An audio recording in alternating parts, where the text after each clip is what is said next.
So my name is Louise Thomas. I might be known to you as the editor of the Urban Design Journal, and hopefully you're all members and therefore you all get it anyway. But I'm also an urban designer. I've noticed people saying, I'm an urban designer, like it's a sort of Alcoholics Anonymous thing that we're at.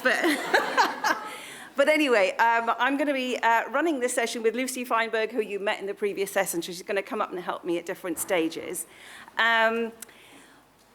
Interestingly, having said, I'm an urban designer, I think one of my motivations for wanting to run this session, particularly about urban design and developers, is because people have often said to me, oh, the urban design group, you're very good at talking to each other, aren't you?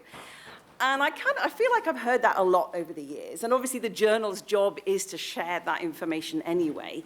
So about, 10, 15 years ago, I did a piece of work with colleagues from Oxford Brookes about the value of urban design to developers. And it seemed important to come back through that loop again and sort of see where we're at with all of that. And I think, the context that we've got at the moment in terms of the need for more homes and the new government coming in and this 1.5 million new homes being really, really key, I'm sort of struck by the fact that we've been having the same conversation about this for quite a long time, and therefore we need to talk about what the problem is. Is it developers? Is it the planning system? Or is it something else? And I think we need to reflect quite hard on what we as a group of urban designers all in this space together could be doing differently within the confines of what we've got, but also thinking beyond, not quite as aspirational as whole new cities yet, but what could we do differently if we were in a position to change perhaps local authorities or practice, or let's pretend we're all going to run government and change the next government sort of picture, I suppose. So I'm really interested in why we're not already building all these wonderful places that we keep talking about.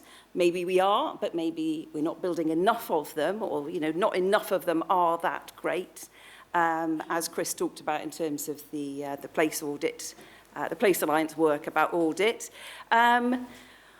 But it also strikes me, and we started to hear some of that in the previous conversation, which was great fun to watch, where actually, are we guilty of developer bashing? Is that what we do? Is that the default? We clearly obviously do highways bashing as well, but we need to think about that, because these are the people who pay our wages, and therefore if we're guilty of muttering about what they're doing, then we're culpable, and we need to be part of making that change in a much more coherent and proud way than we currently are. So for those of you who have already discovered it, thank you. But there is a poll, another Slido poll. But it won't be interactive in the moment. You could do it while I'm talking, I don't mind. But what we'd like to do is to kind of get a sense of, what aspects of what developers do and criticisms, if you like, do you agree with? And we'll have a look at some of those things. But this is all part of a bigger piece of work that I've been doing with the Urban Design Group about understanding how we can get more developers close to the conversation that we're constantly having. And whether we expect too much from developers on the basis they have a different business model to the one we think they've got. And actually, are we just pointing at the last person that kind of held the baby, as opposed to recognizing all of the roles within a development process? So that's part of what I want to explore today. So yes, by all means, do the poll if you haven't already done it. Yes. Oh, drat. Let's have a think. Well, if you go to your Slido thing on that, I think there's a series of polls that you might be able to see on that, but I'm not sure whether it's just because I can see them, but nobody else can.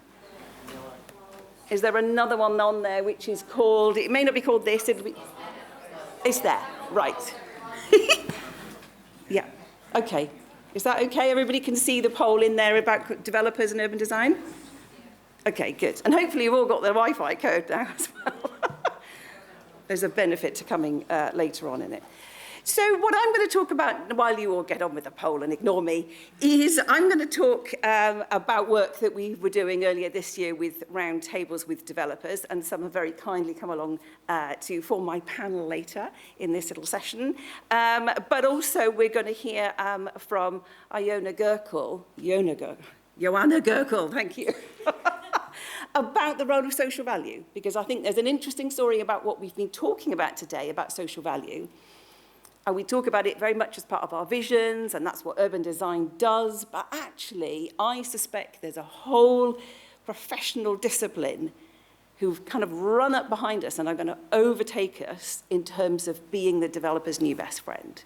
Ways of capturing some of the goodness that we've been talking about and showing not only what could be delivered, but number crunching it at the end and going, dunna. So we end up just being the drawing people, and other people can capture the vision and help to deliver it. So I think that's really key. And Ioana is one of us, don't worry. She's not one of these people who are going to run up and snatch all the credit off us. Anyway, so let me tell you a little bit more about these round tables. So I'm going to stand like this, hopefully, so you can hear me slightly better like this, and I can also see these giant slides. There's a tiny screen at the top, which is not going to work. So just to set a bit of context, this is work that we did in February, March of this year, and then we presented some of the findings to the Building New Communities conference in April at the RIBA, mostly to sort of more of a developer audience than an urban design audience. But there were findings in the 3 roundtables that we did, which were chaired by Lucy Feinberg, Amanda Reynolds, and Anna Macmillan, which kind of piqued us, I think it's fair to say, because we could see how clients see practices and see our role. And I felt that it would be really valuable to reflect that back to the urban design audience as opposed to the developer version. What you should have had as you came in today is one of these little sort of folded leaflets. And this is what we produced for the Building New Communities event to try and capture some of the highlights, if you like, from developers to developers, if that's fair to say. So that's part of the story. Some of it's a little bit the same, but there will be definitely points in this that are different, which I've added in for you particularly. So the context of the roundtables was very much thinking about this 1.5 million new homes and how can we help developers to develop, good pieces of town and not just housing estates. Critically, it was about what developers see as the role of urban design in developing better places. So how does design fit into their operations? So we ran roundtable discussions and we had 12 different companies, land promoters, volume house builders and developers involved. A huge number of phenomenal ideas came out of it. And I think it's fair to say that the developers also enjoyed having that opportunity to talk to each other across, relatively small groups as well. And the key thing, I think, for us and to reflect on is in that little Venn diagram at the bottom, or quite big in this context, we're talking to people in the overlap, obviously, and you'll see that with the people who are going to talk as part of the panel.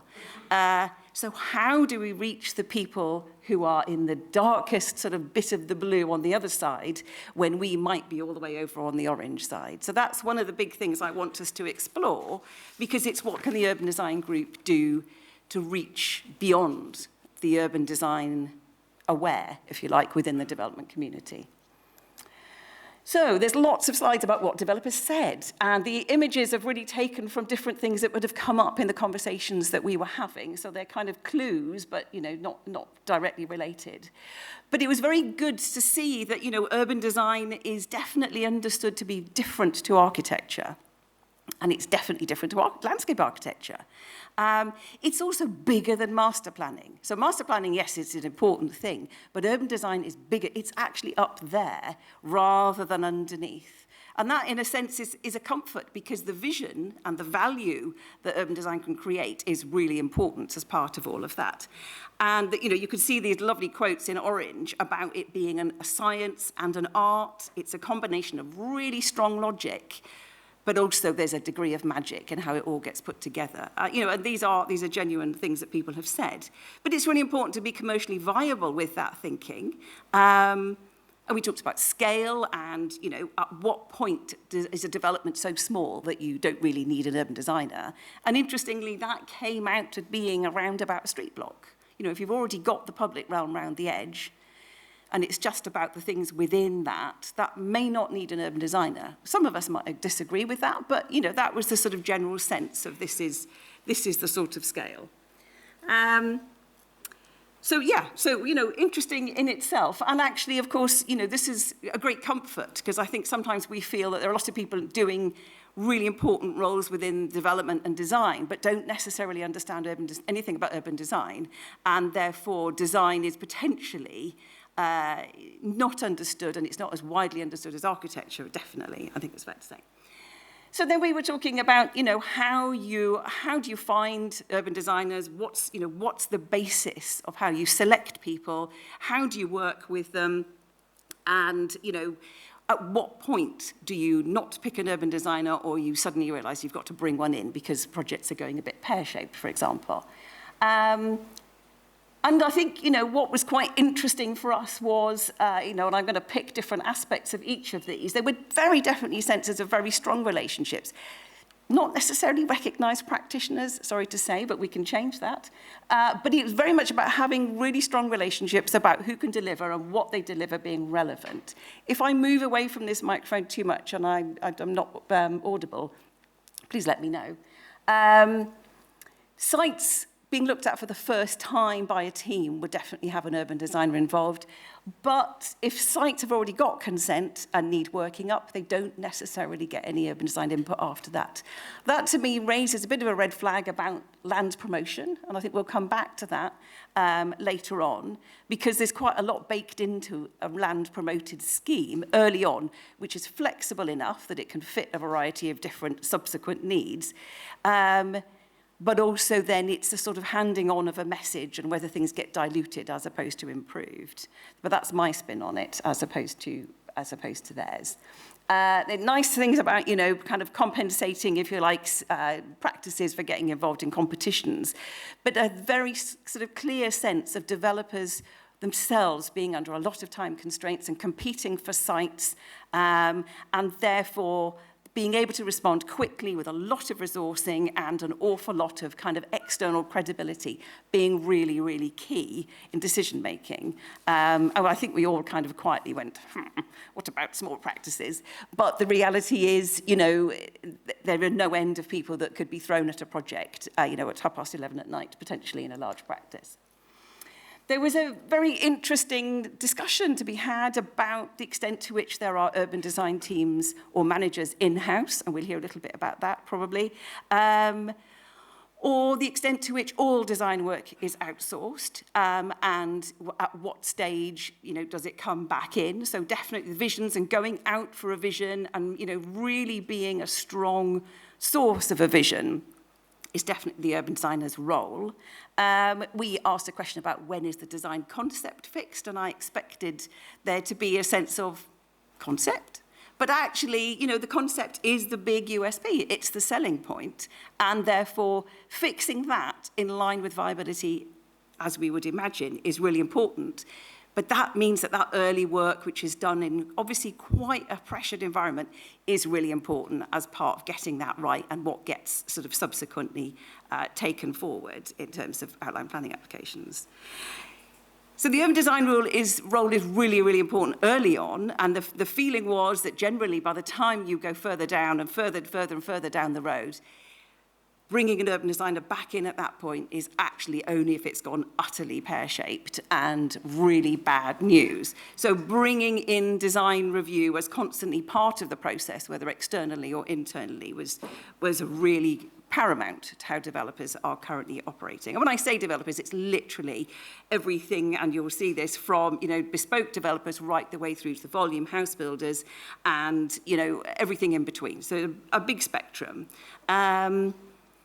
What was very interesting and perhaps heartening to the consultants in the room is that independent urban design view outside the developer body is valuable because you are the halfway point between two potentially different conversations, one from the local authority, one from internal within the development team, particularly in projects that need to be kind of reinterpreted perhaps because they haven't gone well. Policy compliance, though, was really important in terms of you're going to help us get through everything we need to do, which doesn't sound like the vision in terms of that thing. So there's a really aspirational stage, and then there's making sure that all of this actually works. But definitely the thing that came back out, and a bit like we talked about before, about having, the perceptions of weight, really important that, in cases of appeal, there's a sense of gravitas, and therefore, it's often the same people who are coming up time and time again in terms of appeal situations. Urban design and value, this is something that we looked at in the previous piece of work, and it was actually quite difficult to pin down. And in fact, we ran a conference in 2012 on the value of urban design, and that was trying to pin down, financial, social, environmental, all sorts of aspects of value in urban design, and we wanted to get to the bottom of that. Some developers are able to pinpoint a percentage of added value as a result of good urban design being added in, but the others, and this is something that we heard before, sort of more than a decade ago, there are definite trends to having good urban design input early because it means that you know that you're making a place that works and other people can recognise that as what it is. The key thing, I think, and it's something we will come back to, is about the role of urban design, about not only managing viability, but it's also about risk. And I think risk in the planning system and our wonderful discretionary system is a big problem in terms of what we do, what urban designers do, and what we expect to happen. So, being clear about the role that we have in all of that is really important. One of the questions that we had a whole range of different stages when you would get an urban designer involved, and comparatively few of the developers felt that there was a role for urban design input in the site selection stage. And, for those of you like me who just, spit feathers about the call for sites process and how that generates random shaped settlements, would be really disappointed about that. But there's definitely a role within developer teams, I think, about land teams and, what's acquired where and how and why, what the sales and marketing team might want to see, but then also what you do with that in urban design terms. So I think that's a definite issue for us. There's definitely this role with the local authority to be aired and talked about, and obviously the public. I realise that, I say obviously, but it is definitely there. And that local authorities appreciate having someone who's slightly outside, because then that conversation can be perhaps different to how it is. We also put a question in, naively I realise now, about when does innovation occur? In your operations, how does innovation come up? Thinking they'd say, oh, well, of course, it's the urban designer had this brilliant idea. And when we explored it, we realised it was just a no-brainer. Nothing to do with urban design, I'm afraid. It was very much about regulations and how do we address regulations that are coming or that we have to deal with immediately. So, that was a bit sobering. But the reality is, this is more than design. It is really bigger than design. So taking, from the urban task force that we talked about earlier, really thinking still about the role of the urban designer is still central to the conversation in terms of being in there, perhaps not just as a master planner, but as an urban designer and being really important in that overall set of relationships, being about the place and the context. And some developers liked going to local consultants in order to get that local knowledge much more clearly. But also there's a very valuable role in challenging, kind of predetermined standards that actually we've just inherited. We haven't thought about them. We haven't challenged them recently. So that was a really interesting and quite a creative role for an urban designer. But the key thing, I think, which I would like to stress is about it being a critical friend role and challenging in order to make sure that the client gets the best value, if you like, and the best advice as opposed to what you think they might want to hear. So that's the key thing. Anyway, scooting forward. So this diagram here, which is quite ugly, actually, it seems to me to kind of sum up the relationship, a lot of what we've been talking about today, but actually bearing in mind who it is that's going to be delivering schemes that we've all thought have got wonderful ideas, etc. The role of the design guardian in relation to codes, drawing up codes and overseeing them is obviously one that comes up a lot. But it is that internal tension potentially between land and sales and marketing teams, local people's expectation of a site, and then actually what buyers are prepared to buy. I'm going to scuttle forward. And just coming back, really, to thinking about how urban design sits within, within developer teams. There's very clearly a model where there's a big team in-house. There are others where there's no resource at all. But it's really, really clear and comforting for the developers that we spoke to that there is an urban design hand that goes on pretty much every scheme they deal with. Arguably, these are only the people we spoke to. And you know, that design review process is really critical to that overall scheme of things. But what we don't know is the kind of the balance of power, if you like, between all of those different things. But we do know that there are increasing expectations on developers with, you know, literally every move.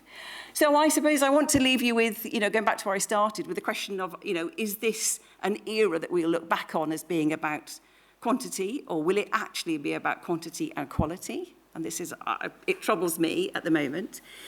We're going to continue to have conversations with developers about urban design and quality and the role of urban design in operations, because I think we're not there yet at all.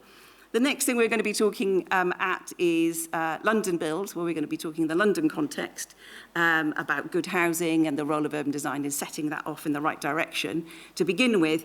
And for those of you who've been interested in the Urban Design Director in the past, we've been looking at that again with a view to thinking about how do we make that less of a book about ourselves and more about something for people who need us. So it's sort of slightly turning it on its head a bit. But anyway, that's enough from me. Thank you.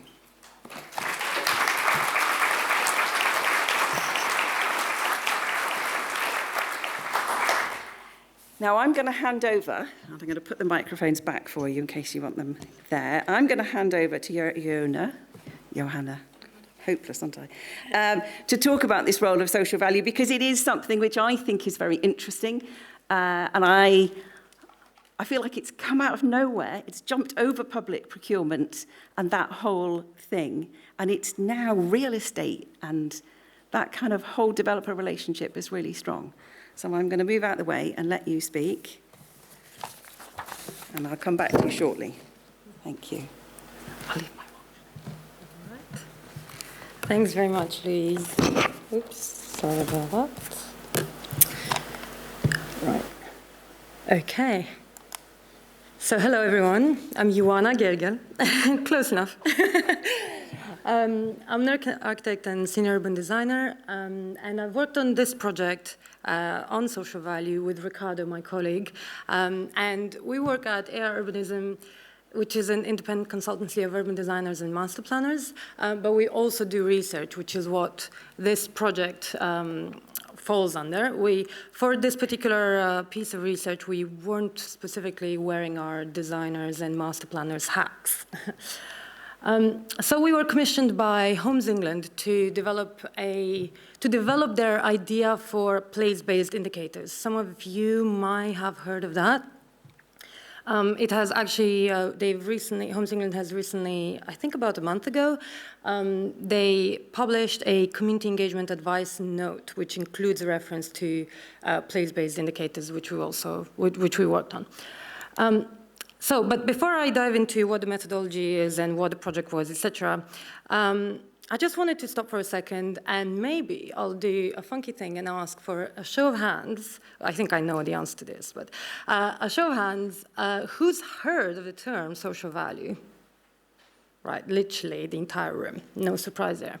Now, maybe I'll do another thing, and to say who would be able, and this isn't a trick question, who would be able to say definitively what social value is? Show of hands.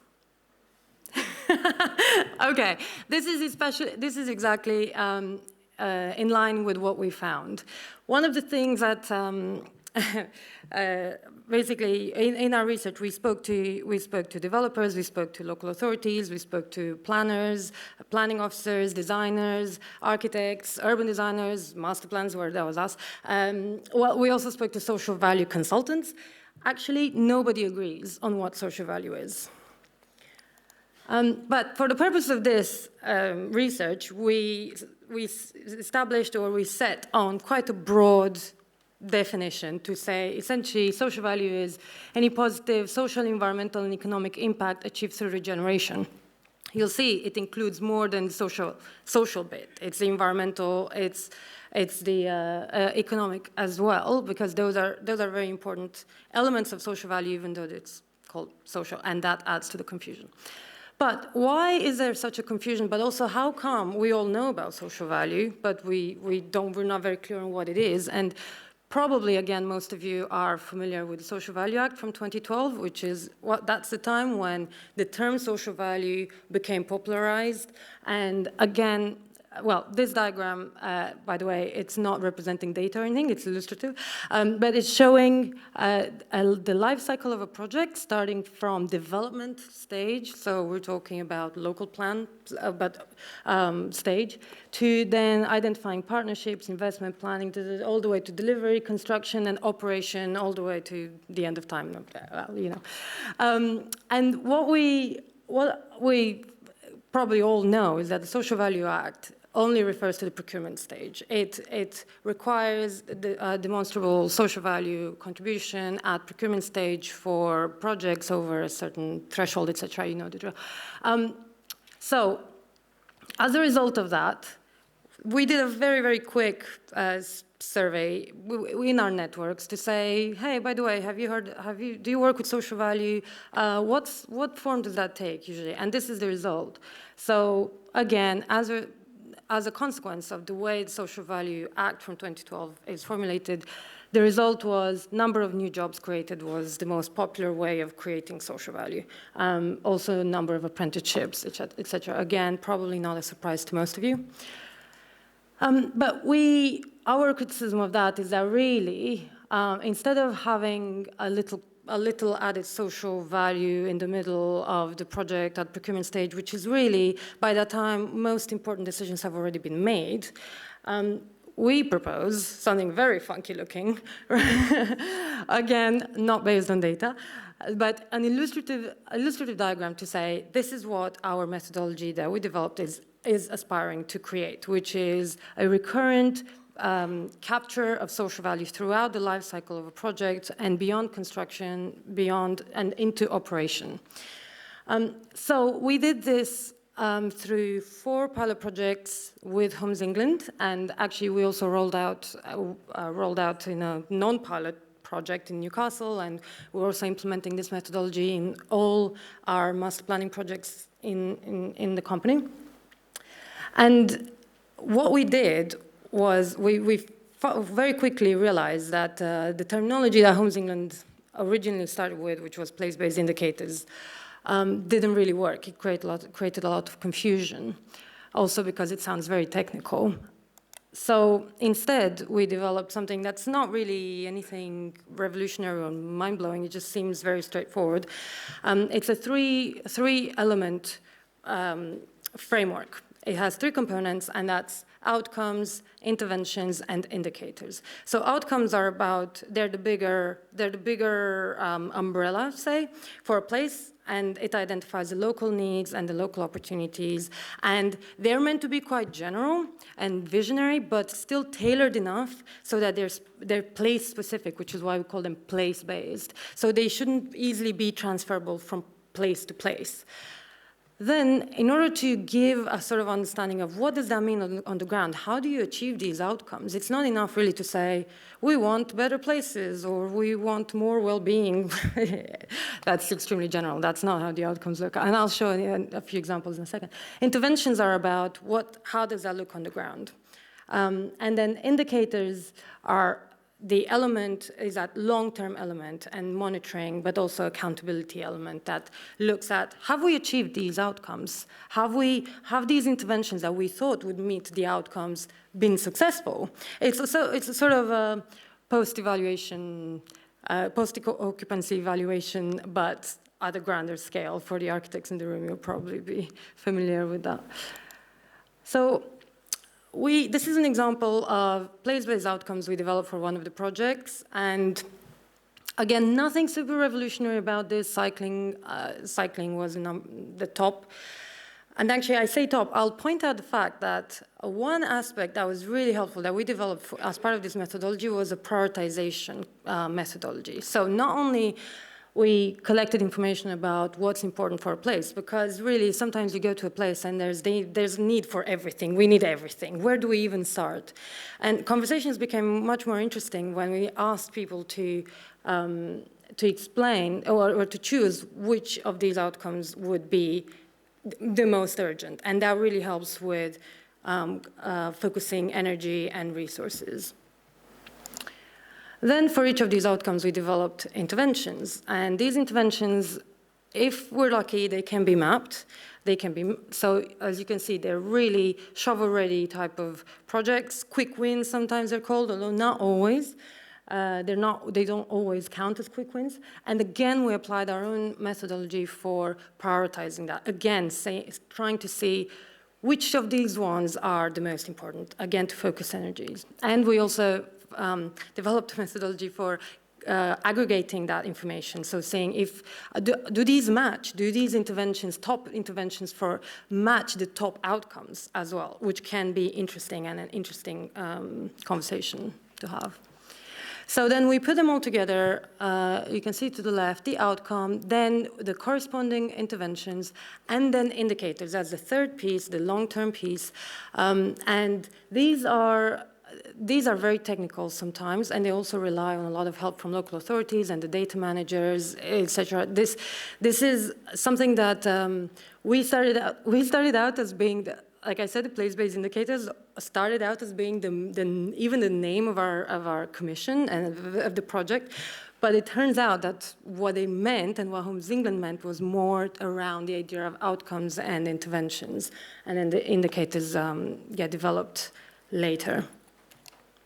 So I said, I hinted at discussions and conversations when I was describing the framework just now. The reason is because we developed this methodology to also include engagement. And this is important, and I make this point because we've had a lot of interesting back and forth and I guess arguments, I guess we can call them arguments, about whether this is feasible, because we're talking about capturing social value at very early stages and filling in those gaps that Louise was referencing across the whole life cycle of a project. But then we get the question of, but that's not really feasible. We don't really have the resources to do that. We're already struggling with everything we need to do. But we do recommend a lean type of engagement. So this is with stakeholders and key partners, which is a term that we used for representatives of local community groups. So it's quite a lean engagement format. And it's focused on the three elements and the three components of the framework. And each meeting or workshop would then be combined with or followed up with a survey which would collect the quantitative, the prioritization information.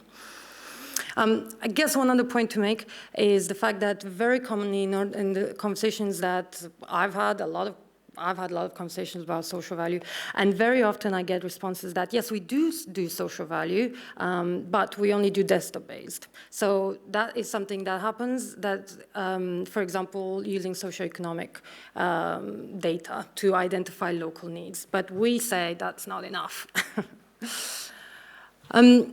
And then lastly, the thing to say is that social value and this process is not an end. It's not a box to tick and now then we're done. This is designed to be an iterative process and to take place at regular intervals. This is something we've recommended to the local authorities that we've worked with, and there are local authorities out there who do good work on this, starting to create something called place briefs and collecting information about local needs and opportunities, and keeping that as an existing database for any developers that want to build in that area. So they have a head start. So developers can then say, well, fine, we have something to start with. You're not asking us to do it. So overall, the summary, this is a summary of the whole, very, very simple summary of the process. And we're very keen on making it, not making it a whole new separate process. So as I said, we've been rolling this out on mass planning projects that we have in our office, and we don't treat it as a separate project or a separate workflow. Again, we've heard a lot about limitation in resources, etc. No one wants to hear yet another thing that needs to be done. But it doesn't have to be another thing. It can be embedded in the work we're already doing. It's only a matter of the questions that we ask, the people that we talk to, and the way we approach building, and the idea of meaning behind the buildings we build or design, and why do we do them? Why do we do that? I'll leave it there. Thank you very much.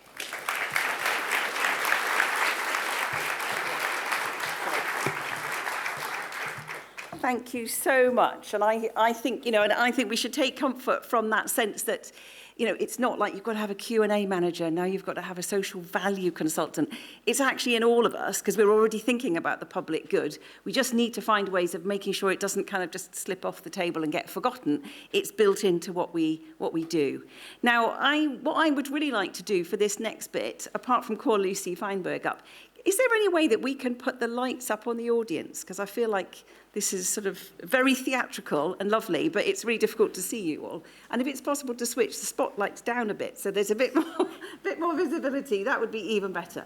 What we're going to do is we're going to have a look at what you said about our Slido. Now, I'm hoping that the Slido thing will pop up. Right, here we go. So, of course, with the benefit of hindsight, I realise I put far too many sort of statements out there for you in a way to respond to. And what we will do is go back through all of this. So we're going to do a skim through some of these different points to sort of, see where the rub is, really.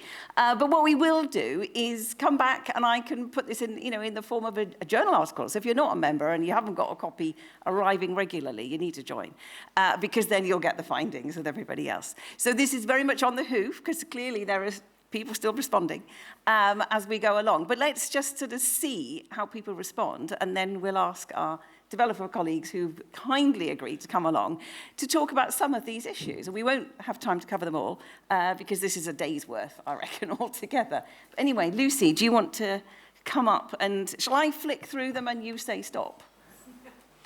Well, I think that looks like a good one to start with. That's a good one to start with. Anybody particularly want to make a comment about that? We're interested in flicking through these, seeing what people think. I have the microphone. I will pick somebody at random. Oh, here we are, Graham Smith. Mr. Smith. That's our time gone. If it's a commercial business, it has to put shareholders' profits first. So why is the question? Yeah. And Graham said that my questions were crude. I thought they were provocative. But anyway, I'll let that go. But no, it's a good point. And I mean, that's part of this conversation, is it, are we actually developer bashing? But developers have got a different agenda, perhaps, to the one that we think they've got. So that's what I'm interested in exploring in all of this. Let's move on. Oh, you wanted to... No. Oh, go back. I'm on my way. We can't go through them all, by the way, as I get in trouble with Louise and Robert. Sorry, I just wanted to say that if the hospitals are commercial, private, do we then have to put the profit ahead of health? Or That's a good point. Potentially, it's a kind of an architecture point, but I take your point. I mean, that's right. Nice analogy. Point? Yeah. Anyway, okay, let's keep going. Right, land banking. I think we should come back to that as a panel and have a chat about land banking, because that's a big, chewy one. There's less so. There was a couple that were really extreme. So the 80s to, the teens percentages, right, or the almost equal. Yeah, okay, yes, the almost equal ones are fascinating. So, okay, well, short-term returns, in some ways that links to the other one. This. Yeah, interesting. Does anybody want to make a comment about this?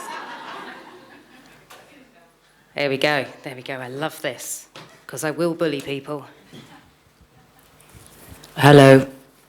I think that this question is delivering what buyers want. They're not going to sell it, but where they're delivering what buyers want, I think, is key to this question. Yeah, absolutely. And I think there's a question in there about that.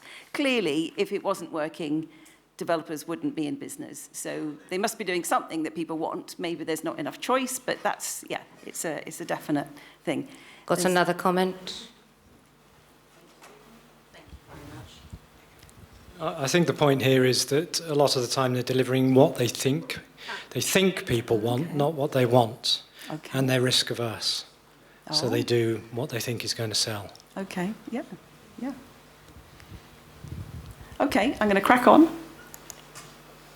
Yeah, this one. So, yes, whether developers and house builders are building what suits the industry and not local needs. Now, I know I've been in projects where I can see that what developers are proposing is not what the local community is talking about, and it clearly isn't necessarily what the local authority is talking about.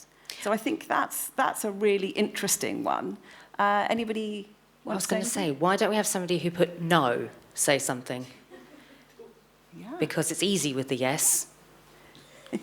Okay, Come on. Let's not embarrass them. Embarrass? No. Come on, we'll crack on. We'll keep going. We've got about 400 of these. Well, I saw Amanda put her hand up for a second. Oh, no. Hang on. Right, let's keep going. So optimising the value of new homes through good design and placemaking. So a lot of people felt that isn't happening. Anybody who said yes, said no to this, anybody want to make a comment about that? Yes, right at the back. Oh, there's two right at the back. There's two. Yeah. Richard, do you have one of the... Shall we do one do each? A pincer movement, yeah. Yes. So who was it? Richard. The comment I wanted to make on this is it can't be underestimated how much the English psyche is about a suburban home and as an aspirational achievement. And I think the house building industry is tapping into that. And I think the audience here and urban designers might talk about high density living and apartments, but I think it's a niche thing, more niche than perhaps we're prepared to admit. Yeah, I think that's right. And in some ways it plays to what we were talking about in urban flourishing, that some of the things that we were voting on as really important things were not necessarily what people outside this room and the people not exactly the same as us might see the same. So it's sort of slightly sobering in that sense. Did we not have one more? Oh, yes, sorry, we did. Yes, go on. I was just going to say, there were certain house builders who I saw their logo, and they were part of your panel, who were openly admitting that they're interested in volume, not on maximising the value of the product itself, and were quite prepared to sell a home overlooking a lake at the same value as a home on a cul-de-sac with no view onto public realms. So it was just a volumes game and not about maximising value. And I think that's an interesting point. And certainly the work that we did, it was about 12 years ago, and it's on the Urban Design Group website.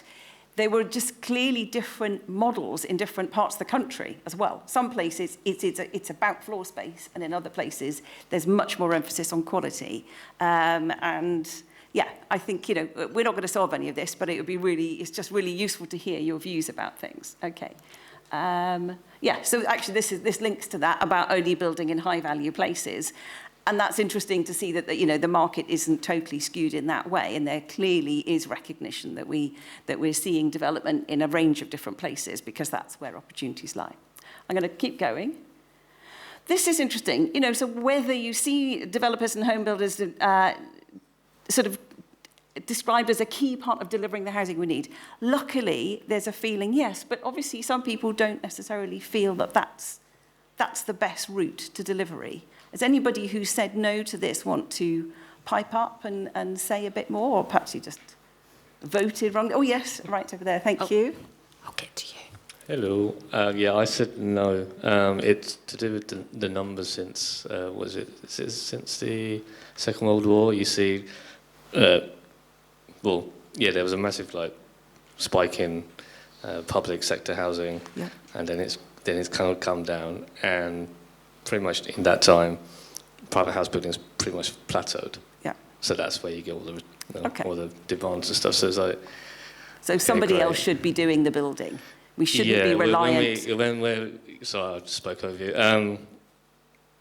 When we're talking about, but these are corporations that they're for-profit companies. It was like, okay, so if that's the case, is that the right sort of company set up to be delivering housing? Because they're always going to be answering to shareholders first. Yeah, and yes, let's not forget that was, that's what Edwardians did, and the Victorians who built all the houses that we probably all aspire to in some way, they were just building houses. They just wanted to get on and build houses, buy land, build houses, and move on. But we've got much, much higher expectations of developers now, and it's whether that's, wouldn't it be if anybody needs a PhD topic, it would be really interesting to look back at the profitability of Victorian and Edwardian developers, or builders as we would have called them, to see what profit margins they were working to and whether there's a comparable thing. Anyway. We've got one more comment. Oh yes, here. go on. Yeah. Hi, sorry, it's me again. I'm not sure that we're delivering the housings we need to the demographic we need. We're delivering an existing housing stock or a housing typology that exists all over the country, which are mostly underoccupied, and there's lots of second homes or spare homes. And actually, there's a much younger generation which are in need of housing, still living with mum and dad, and maybe they're not included in this emerging typology of these out-of-town housing estates. And then still the question, I'm not convinced that we need 1.5 million homes, and I'm more than happy to talk to anybody about that. Very interesting, thank you. But interestingly about that, there's a whole notion around the missing middle, talking about different types of housing for different people, multi-generational living. There's a lot of different types that could be.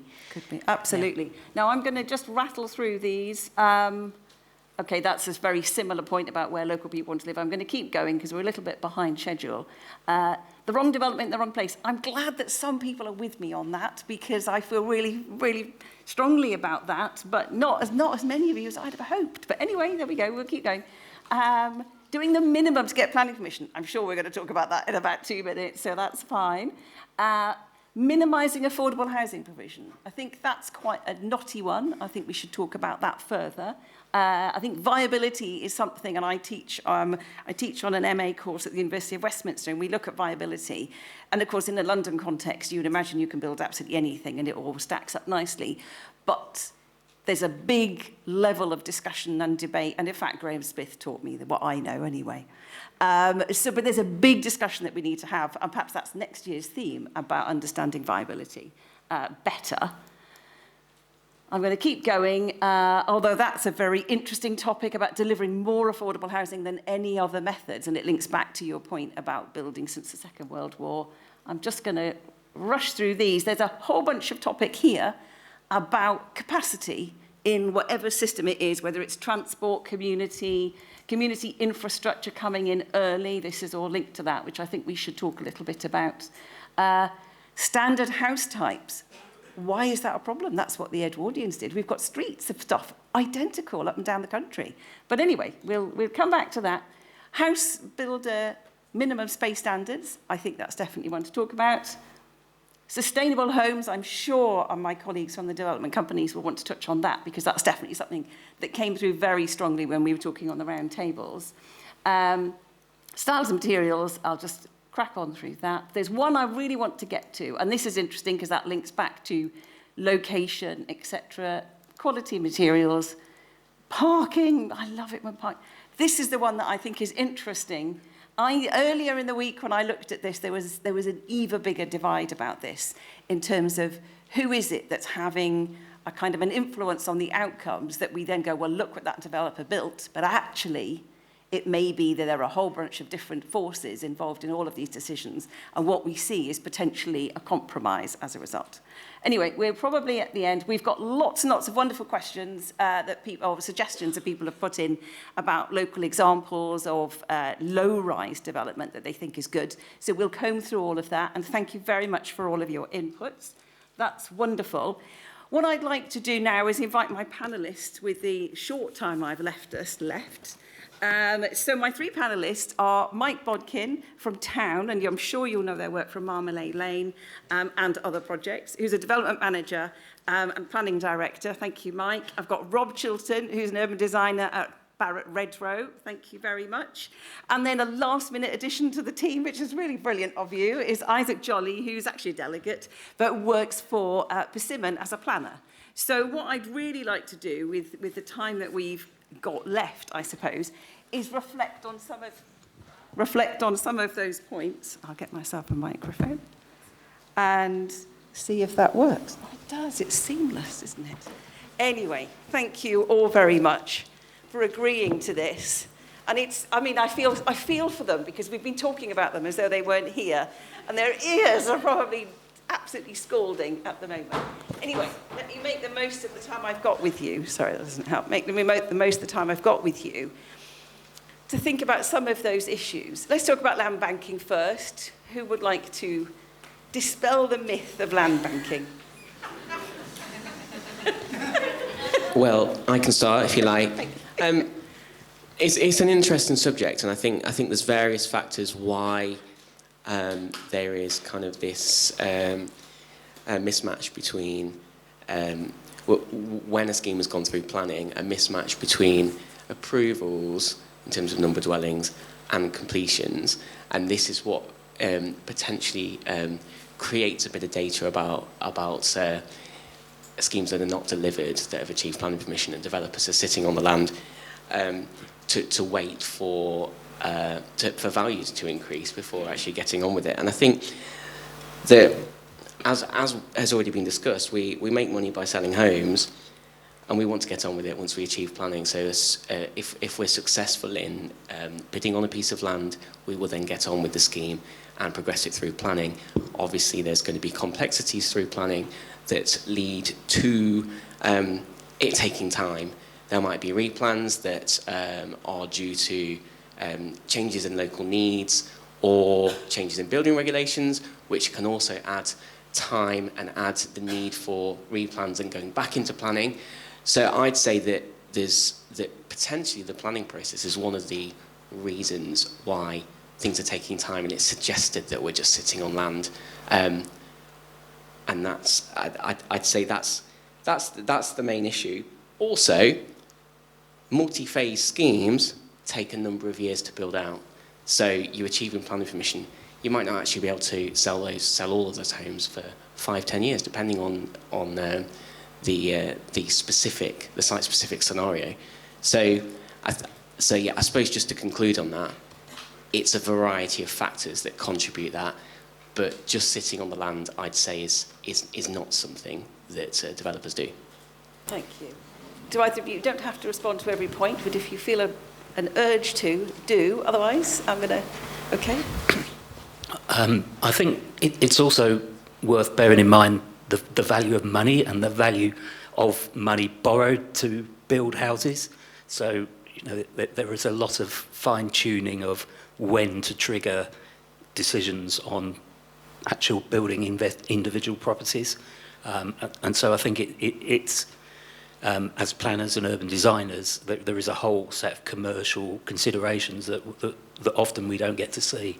And it is really, why would you go and buy all your shopping for the year when actually you don't need most of it till November? So it's that value of commercial return is, and Graham's absolutely right. We shouldn't, and I don't represent a volume house builder, and we shouldn't bash companies for doing what they're supposed to do, which is to make money for the business of their shareholders. And plan ahead so they can keep... Correct. Yeah. Okay, thank you. I'm going to go ahead if that's all right, yeah. Let's talk about mix, building what the industry wants rather than what people want, and yet people buy what's out there. Who would like to talk about that a little bit? Go on. Yeah, I think from my experience working as a planner at Persimmon Homes, fresh out of university, from a mixed perspective, our approach is always to look at the most recent SMAR, so the market assessment of the relevant LPA, and that is what we use, kind of like a recipe for making a cake. That's what we go by from a policy standpoint. So the whatever SMAR and the most recent numbers that the LPA provide, we will initially look to. But I know, for example, with our sites in West Suffolk, we've always had a good relationship with their strategic housing officer. So we will look at and contact them for greater details into the mix in terms of M42, M43, and the actual local need. So we had previously, in one of our sites in Exning, there was a family that wanted a larger bedroom downstairs within the town of Exning, and we worked with them to provide a bedroom and change the floor plan with a wet room to meet that. Obviously, that's one example, but yeah, meeting the needs. Obviously, using those numbers from the SMAR is sort of central from our perspective. So it might be that there's a sort of local authority scale of number, but by the time local people see what they get locally, it may not match, I suppose. But, you know, that's expectations, isn't it? Mike, did you want to say something? Yeah, this idea about developers building what they think people want, often, you know, and I've seen this regularly sort of with the larger house builders that we work with, you know, the planning teams will defer to the sales and marketing colleagues. They don't want to sell the houses without on-plot parking in value areas that are slightly on the edge. So it's often about what the most those teams feel that they can sell into the market at the time that drives the decisions. And I've seen time and time again, you know, the decent policy objectives of the sort of planning and urban design teams watered down by perceptions of what sales and marketing think they can sell at that time. Is that something that the Urban Design Group needs to spend time on, thinking about talking more to, you know, reaching beyond you, if you like, to the people, you know, closer to the commercial coalface than we are? Yeah, I think it's turning the super tanker, isn't it? Because, you know, we know our purchasers, they're going to be the ones that are happy to live in.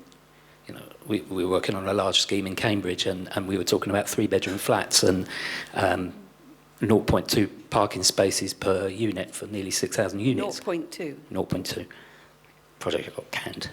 And the agents are, you know, absolutely determined that nobody would buy at that. But you're talking, you know, in strategic land terms, that's 10 years away. We know that if you look at the car ownership rates in that younger tranche of people Isaac's age, you know, it's much lower, particularly in larger urban areas, you know, and it is car clubs and autonomous vehicles and everything that's coming that's going to drive that down, and we need to be turning the super tanker now. So we're putting, you know, the stuff we do at town, like putting parking on the outsides of development, so you can have your play street, you can have the large central communal garden, and just start to change the appreciation of streets, not roads, and places that aren't orientated to the storage and movement of tin cans. So it sort of relates to the session before this, and thinking about, you know, cities in the future and where are we going with some of those things. I'm conscious that we are nearly out of time, so I'm only going to ask one more question, and either or all of you can respond to it. There's a lot goes on our WhatsApp chat amongst the Urban Design Group executive about community facilities not being provided early. What's the story? There's an HBF report that's been out this year saying, oh, it's, you know, lots of local authorities sitting on lots and lots of different pots of money, not spending them. I can think of projects where I know that's definitely come, the money's come from the developer to the local authority, it hasn't come forward. Is that your experience, because they're waiting for the pot to accumulate to be something more valuable? What's the story behind that? Because that was a clear trend that people felt. I think that there are particularly delays with infrastructure agreements through Section 106. I think it was the HBF report says that it takes an average 515 days to finalise these agreements. And these are what are required for contributions to local community infrastructure, schools, roads, public spaces, affordable housing, and that has increased. And it can hit smaller developers more than it hits larger developers because they don't have the money up front to deliver those facilities. So I'd say that's an issue there. I think in an ideal world, you'd want to deliver your facilities as quickly as possible because it can assist with people wanting to live in those places, choosing to live there. But then there's also the view, actually, we need to build some homes. We need to have people moving in so those people will use and contribute to those facilities. So there's a bit of a kind of debate there in terms of at what point do we deliver those facilities. But I feel like the Section 106, the infrastructure agreements, is is a particular challenge, and that's something that there could be a bit more work done through sort of standard templates, electronic signings that the government could assist with in getting that through and getting it done. Interesting, thank you. Go on, Mike, yes? Yeah. I think in trying to answer the question about how would you plan and deliver community infrastructure quicker and more effectively, you wouldn't start from here. It's the old joke, isn't it? Local government reorganisation may help in terms of slimming down the number of tiers of government and having one not conflicting bodies in sort of planning and programming and delivering, but it's a hugely complicated area and hugely difficult to affect change. Thank you. I'm going to put one last question to you, and then I promise I'll stop because I'm going to get into a lot of trouble. If I could ask you for one word about if you felt you were at the mercy of an opposing force, what would that opposing force be in terms of what you experience? You know, and if you can't just say the local authority or finance, I'd like a bit more clarity on what is the toughest bit that you think skews your work in terms of how people perceive it. Is that a difficult question? I hope not. Is it? Sorry, it's a difficult question. I'll go first. I think it's about changing the perceptions and the attitudes of those who lend the money in terms of what they're prepared to lend it to, rates of return, seeing the social value of return. But you know, if you're in investment to make money, then social value is all very well, but you know, you wanted to make money. So, and that includes people being accessing mortgages to actually buy the homes at the end.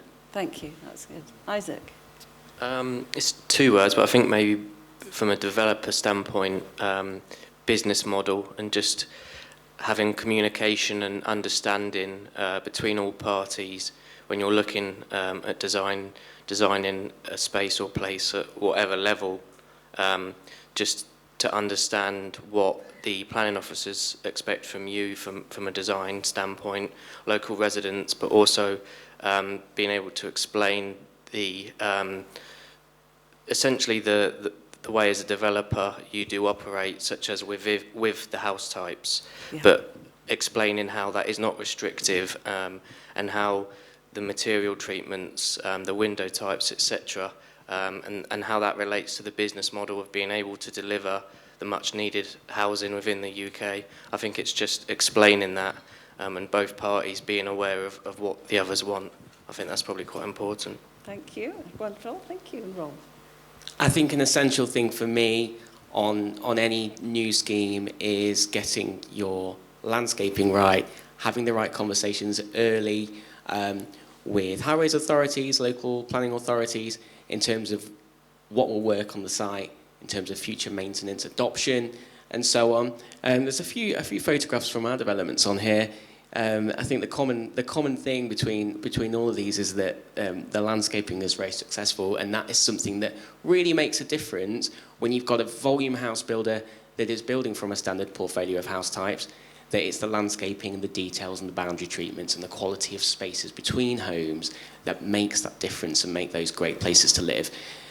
But it's about making sure that our in-house commercial teams are not watering down the landscape scheme. It's making sure you're auditing landscape contractors, what's delivered to site, how is it installed, how is it maintained while we still own the site, but then how is it continue to be maintained afterwards. Obviously you've got biodiversity net gain to keep in mind, but also when it comes to plot landscaping, which as soon as we hand over to a customer, we sell that home, we have no control over, making sure it's something that they are proud of and they want to look after, so they don't rip it out, which can then sort of affect the quality of the streets seen for years to come if they're replacing it with gravel or fake grass, making sure that they want to look after their environment as well. So it's about stewardship from residents as well. Lovely. Thank you very much. Thank you, all three of you, for coming along, and I hope it wasn't as painful as it might have been. Thank you very much.